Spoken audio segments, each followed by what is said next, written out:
11th class accountancy, next chapter introduction to computers, computer का परिचय। तो जल्दी से हम कंप्यूटर के बारे में हम सभी जानते हैं, तो इसलिए ज़्यादा डिटेल में हम नहीं जाएंगे, थोड़ा थोड़ा ही डिस्कस करेंगे। कंप्यूटर एक इलेक्ट्रॉनिक मशीन होती है, इलेक्ट्रॉनिक यंत्र है जो आंकड़े मतलब फिगर्स हम लोग देते हैं, इतने रुपए वगैरह, उस और सूचनाओं को इकट्ठा करता है, एकत्रित करता है, कलेक्ट करता है और तार्किक मतलब लॉजिकल और गणितीय विश्लेषण करता है। गणितीय मतलब अर्थमेटिकल, विश्लेषण का मतलब है जांच पड़ताल करता है, तथा सभी समस्याओं का समाधान प्रस्तुत करता है। मतलब फिगर को इकट्ठा करता है, उसके आधार पर कोई निष्कर्ष निकालता है और समस्या को हल करने में हमारी मदद करता है। अगला टॉपिक है कंप्यूटर प्रणाली की विशेषताएं या कैपेबिलिटीज़ और features of the computer system, या उसकी क्षमताएं। तो पहला पॉइंट इसमें आ जाएगा गति या फिर स्पीड। इसकी स्पीड बहुत ज़्यादा होती है, कई 100 या कई हज़ारों वर्कर का काम ये अकेले कर लेता है। शुद्धता, जो भी कार्य इसके द्वारा किया जाता है बिल्कुल एक्यूरेसी शुद्धता के साथ होता है, उसमें गलती करने की संभावना नहीं होती। थर्ड पॉइंट है विश्वसनीयता, रिलायबिलिटी। जो इसके द्वारा इन्फॉर्मेशन जानकारी दी जाती है उसके ऊपर विश्वास किया जा सकता है क्योंकि गलती नहीं होती। फोर्थ पॉइंट है बहुमुखी या वर्सैलिटी। ये बहुत सारे कार्य एक समय पर कर सकता है। टू प्रिपेयर इनवॉइस, इनवॉइस बना सकता है, अकाउंट्स बना सकता है। इसका प्रयोग अलग अलग व्यक्तियों द्वारा किया जा सकता है, इंजीनियर, डॉक्टर, अकाउंटेंट, म्यूजिशियन वगैरह कोई भी इसका प्रयोग कर सकते हैं। पाँचवा पॉइंट है पारश्रमिकता या डेलिकेंस। थकावट इसको नहीं होती, बहुत लंबे समय तक ये कार्य कर सकता है, जबकि वर्कर कुछ कार्य करने बाद थक जाते हैं। स्वचालित यंत्र या ऑटोमेटिक मशीन, मतलब एक बार जो इंस्ट्रक्शन इसको दे दी जाती है उसको ये अपने आप ही करता है, बीच में से और कुछ हमारी को हेल्प करने की आवश्यकता नहीं होती। अगला है स्मृति या मेमोरी का मतलब है कि इसकी मेमोरी में जो कुछ डाल दिया जाता है बहुत लंबे समय तक वो स्टोर रहता है। आठों पॉइंट रेड सेट पे टॉप पे दिया गया, तार्किक निर्णय, लॉजिकल डिसीजंस। ये बहुत सोच समझ के निर्णय लेता है कंप्यूटर। जो उसे बता दिया जाता है कि मान लो कि ये बच्चे हैं, ये बच्चों के नंबर हैं, आप बताइए कि जिन बच्चों के 33% से नंबर ऊपर हैं वो पास हैं, तो कौन कौन से बच्चे पास हैं, तो वो अपने आप ही छांट के हमें बता देगा। अगला दिया गया कंप्यूटर प्रणाली की सीमाएं क्या है, limitations of the computer system. बौद्धिक ज्ञान का अभाव, नो इंटेलेक्चुअल पावर। इसके पास बुद्धि या अपना कोई ज्ञान नहीं होता, जैसे निर्देश इंस्ट्रक्शंस इसको दिए जाते हैं, जैसे प्रोग्राम में बता दिया जाता है वैसे ही ये कार्य करता है। सेकंड है तार्किक क्षमता का अभाव, लैक ऑफ टेकिंग डिसीजन। ये अच्छे बुराई को देखकर ये खुद फैसला नहीं ले पाता। भावनाओं का अभाव, लैक ऑफ सेंटिमेंटल्स। ये किसी भी स्वभाव और भावनाओं को ये नहीं समझता है कि उसका स्वभाव अच्छा है या उसकी भावना, किसी की भावना को समझ पाना ये इसके बस की बात नहीं होती। पहला है फोर्थ पॉइंट है पहले से दिए गए निर्देश का ये पालन करता है, operates on the pre defined instructions only. जो उसे जानकारी नहीं दी जाती उसके अनुसार ये कार्य नहीं कर पाता। नेक्स्ट है कंप्यूटर प्रणाली के उपकरण या कंपोनेंट्स ऑफ कंप्यूटर सिस्टम। मतलब ये किन उपकरणों से मिलकर बना होता है कंप्यूटर का सिस्टम। पहला इसमें आता है इनपुट यूनिट। कंप्यूटर के आंकड़े और सूचना डालने के लिए प्रयुक्त तो होता है ये। मतलब इनपुट यूनिट का मतलब होता है कि कंप्यूटर के अंदर किस तरीके से हम कोई सूचना डाल सकते हैं। तो कीबोर्ड जिसमें हम टाइप करके डालते हैं उसके द्वारा सूचना कंप्यूटर में डाली जा सकती है। कंप्यूटर के साथ तार से माउस लगा होता है, माउस के द्वारा भी कोई सूचना डाली जा सकती है। कुछ लिखने के लिए हम कंप्यूटर में लाइट पेन का यूज़ करते हैं, उसके द्वारा भी सूचना डाली जा सकती है। स्कैनर के द्वारा कोई डॉक्यूमेंट स्कैन करके भी इसमें डाली जा सकती है। फ्लॉपी डिस्क होती है, उसके द्वारा भी सूचना डाली जा सकती है। आजकल फ्लॉपी डिस्क का यूज़ नहीं होता, सीडीज़ डीवीडीज़ का प्रयोग होता है। पेन ड्राइव वगैरह का प्रयोग भी कंप्यूटर में सूचना डालने के लिए किया जाता है। तो जिसके द्वारा सूचना डाली जाती है उसको इनपुट डिवाइस कहा जाता है, इनपुट यूनिट कहा जाता है। नेक्स्ट हमारा है सेंट्रल प्रोसेसिंग यूनिट, जिसको सीपीयू भी बोला जाता है। ये कंप्यूटर का मस्तिष्क होता है, इसमें सारी सूचनाओं को स्टोर करके रखा जाता है।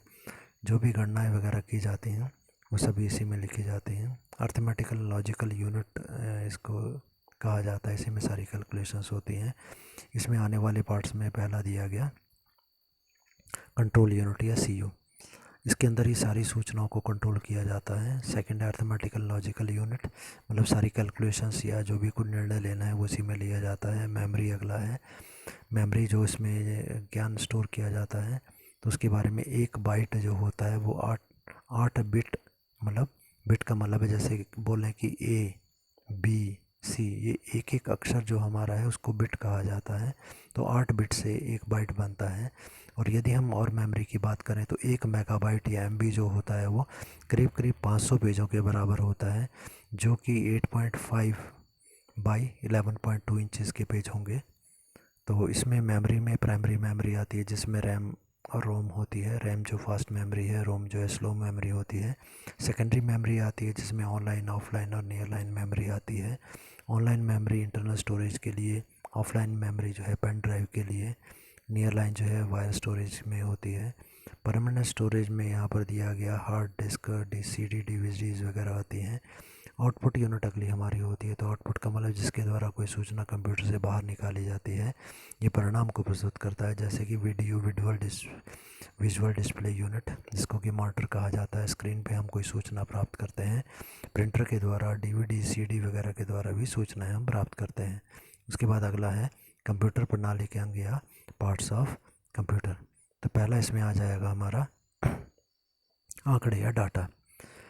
जैसे कि हम कुछ सूचना डालते हैं, मार्क्स ऑफ द स्टूडेंट्स, बच्चों के कितने मार्क्स हैं। Receipt of the order of the goods, कौन कौन सा ऑर्डर हमको मिला है चीज़ों का। ये सारा का सारा इसकी मेमोरी में स्टोर हो जाता है। उसके बाद आता है हार्डवेयर। हार्डवेयर में वो सारी चीज़ें कंप्यूटर की आती हैं जिन्हें हम देख सकते हैं, छू सकते हैं। जैसे इसका CPU हो गया, इसका मॉनिटर हो गया, इसका कीबोर्ड हो गया, इसका प्रिंटर हो गया, इसकी केबल्स, तारें हो गई। उसके बाद आते हैं सॉफ्टवेयर। सॉफ्टवेयर वो प्रोग्राम होते हैं जिनके के आधार पर एक कंप्यूटर अपना कार्य करता है। तो इसमें अलग अलग सॉफ्टवेयर आते हैं। पहला आ जाएगा सिस्टम सॉफ्टवेयर। ये कंप्यूटर के निर्माण करते समय जब कंप्यूटर को बनाया जा रहा था उसी टाइम पर कंपनी इसको डाल देती है। इसमें लैंग्वेजेस होती हैं जिसके आधार पर कंप्यूटर काम करता है। डॉक्यूमेंटेशन हो सकती है, कंप्यूटर स्टार्ट करने के बारे में इंस्ट्रक्शंस होती हैं, वो सभी कुछ सिस्टम सॉफ्टवेयर में डालते हैं।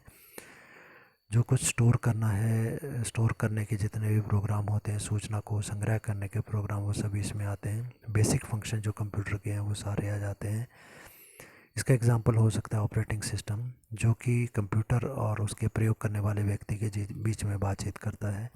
इसके एग्जांपल्स में आप विंडोज़, लिनक्स और एंड्रॉयड लिख सकते हैं। एप्लीकेशन सॉफ्टवेयर की यदि हम बात करते हैं, दूसरे प्रकार का सॉफ्टवेयर है ये। तो ये ग्रुप ऑफ प्रोग्राम्स होते हैं, मतलब बहुत सारे प्रोग्राम ये होते हैं और ये प्रोग्राम किसी विशेष कार्य को करने के लिए बनाए जाते हैं। जैसे वर्ड प्रोसेसिंग सॉफ्टवेयर जो है वो लिखने के काम आ सकता है, टाइप करने के काम आ सकता है। टैली जो होता है वो कंप्यूटर के द्वारा अकाउंट्स बनाने में प्रोग्राम आता है। DVD बर्निंग सॉफ्टवेयर होता है जिसके के द्वारा कोई भी जानकारी DVD में स्टोर की जा सकती है। MS ऑफिस, माइक्रोसॉफ्ट ऑफिस होता है जहाँ पर कि ऑफिस से संबंधित डॉक्यूमेंट्स वगैरह बनाए जा सकते हैं। इमेज एडिटिंग सॉफ्टवेयर होता है, फ़ोटोज़ को एडिट करना है, थोड़ा बहुत उसमें चेंज करना है। गेम्स इसमें हो सकते हैं, फ़ोटोशॉप हो सकती है, कोरल ड्रॉ हो सकता है डायग्राम या मैप्स बनाने के लिए। यूटिलिटी सॉफ्टवेयर अगला हमारा जो आता है, तो उसमें आए हम ऑपरेटिंग सॉफ्टवेयर जो हम लोगों ने ऊपर पढ़ा, जो कि विंडोज़ वगैरह होती हैं, उसको सही प्रकार से चलाने में यूटिलिटी सॉफ्टवेयर जो है वो मदद करते हैं। एग्ज़ाम्पल इसका हो सकता है बैकअप ऑफ डाटा। जो डाटा है वो कहीं ख़राब ना हो जाए तो उसका बैकअप हम रख लेते हैं, उसको स्टोर करके अलग से रख लेते हैं। वायरस, एंटीवायरस हमारे पास होते हैं जो कि वायरसेस को स्कैन करते हैं कि कहीं हमारे कंप्यूटर में कोई वायरस तो नहीं आ गया। रिट्राइविंग द डिलीटेड फाइल्स, अगर पहले कोई फ़ाइल हमसे डिलीट हो गई है उसको दोबारा से प्राप्त करने के सॉफ्टवेयर हो सकते हैं। डिस्क क्लीनर हो सकते हैं कि इसमें मालवेयर वगैरह, कुछ एंटी वायरस वगैरह आ गए हैं तो उसको क्लीन करने के लिए। यूटिलिटी सॉफ्टवेयर जो होते हैं थोड़े साइज़ में ये छोटे होते हैं। इसके अलावा प्रोग्रामिंग सॉफ्टवेयर्स हो सकते हैं जो कि this helps in developing the other software, जो कि और सॉफ्टवेयर बनाने में हमारी मदद करते हैं। इसमें कंपाइलर्स और टेक्स्ट एडिटर्स होते हैं।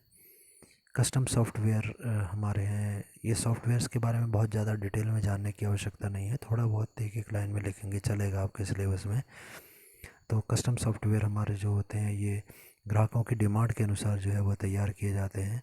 जैसे हॉस्पिटल मैनेजमेंट सिस्टम हो सकता है, किसी हॉस्पिटल का हिसाब किताब रखने के लिए बनाया गया, या फिर हमारा बैंकिंग से रिलेटेड हो सकता है जो बैंकों का हिसाब किताब रखने के लिए बनाया जाए, ठीक है। या फिर जैसे हम बोले पोस्ट ऑफिस वगैरह का सॉफ्टवेयर हो गया, रिजर्वेशन का सॉफ्टवेयर हो गया इत्यादि। उसके बाद आते हैं अगला हमारा पीपल, लोग जो प्रयोग करते हैं, वे लोग जो कंप्यूटर हार्डवेयर और सॉफ्टवेयर को बनाते हैं वो इसमें आ जाएंगे। जिनको जो इनका प्रयोग करते हैं वो इसमें आ जाएंगे। एरर हैंडलिंग करते हैं, मतलब जो जैसे कंप्यूटर ख़राब हो गया उसमें क्या उसको ठीक करने वाले जो मैकेनिक होंगे वो इसमें आ जाएंगे। ऑपरेटर्स इसमें आते हैं, मतलब जो यूज़र होते हैं, अकाउंटेंट हो सकते हैं, मैनेजर हो सकते हैं, एडवोकेट वगैरह हो सकते हैं। बी में प्रोग्रामर्स आ जाते हैं, वेब डिज़ाइनर्स जो वेबसाइट वगैरह बनाते हैं वो इसमें आते हैं। इसके अलावा कंप्यूटर पार्ट्स में कंप्यूटर की लैंग्वेजेस आ सकती हैं, अलग अलग लैंग्वेजेस कंप्यूटर में प्रयोग की जाती हैं, जैसे फोटन होते हैं, अल्गोल हो सकती है लैंग्वेज, बेसिक हो सकती है, पास्कल लैंग्वेज हो सकती है, कोबोल हो सकती है, प्रोलॉग हो सकती है, C++, ये बहुत सारी लैंग्वेजेस कंप्यूटर में सॉफ्टवेयर्स में यूज़ की जाती हैं। आपके सिलेबस में केवल इनका नाम तक जानना ही पर्याप्त है।